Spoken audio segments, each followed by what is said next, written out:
नेताजी सुभाष चंद्र बोस को आजादी फौज देशर बहिर्भाग आक्रमण कला और देशर अंतर्भाग थिले जातिर पिता महात्मा गांधी बापू।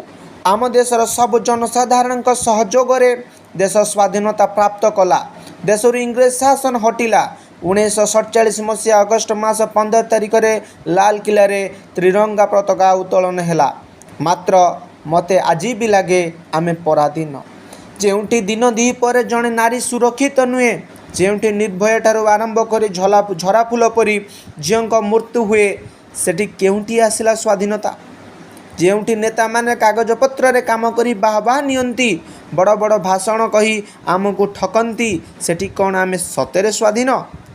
आमे तो मो मतरे सेबे स्वाधीनता प्राप्त करिबा जेबे रात्र 2 घटिका समय रे जड़े नारी पाद चला रास्ता रे चली चली ता घर को सुरक्षित अवस्था रे फेरिबो।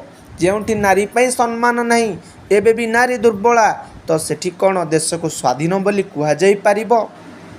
पुणी दिन आसीब, अर्जुन जन्म नेब और देशर समस्त अन्याय अत्याचार को दूर करी प्रकृत स्वाधीनतार मजा देब। मु एतिकी कही मोर वक्तव्य सांग करुछि। वंदे उत्कल जननी। जय जगन्नाथ। भारत माता की जय।